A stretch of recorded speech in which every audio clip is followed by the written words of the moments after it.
Alright, so this is problem number 4 for the extra credit of exam 3, and it is a problem from the book, and it reads as follows. The concentration of the hydroxide ions in a certain household ammonia cleaning solution is 0.0025. Calculate the concentration of the hydrogen ions.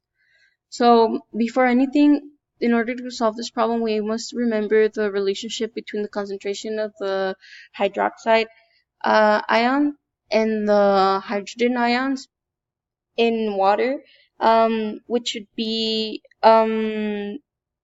the ion product of water, or Kw. And this also works for aqueous solutions, not just water.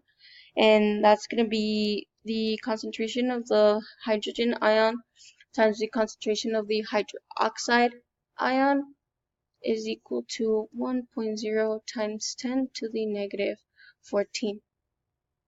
And now they already told us that the concentration of our hydroxide ion is 0.0025, and we also know that the value for our ion product constant, or our Kw, is 1.0 times 10 to the negative 14. So all we have left to do is basically just plug in everything to our equation in order to solve for the concentration of the hydrogen ion.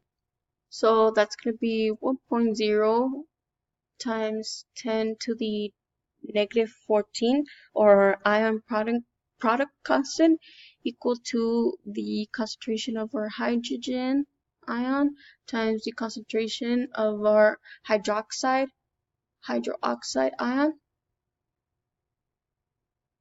And all we do now is solve for the hydrogen ion, and to do that we divide both sides by the concentration of the hydroxide ion.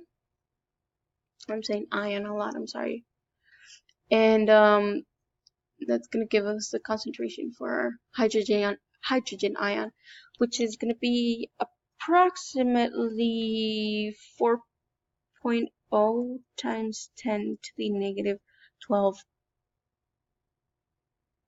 molality, and that is the concentration for our hydrogen ion. Thank you.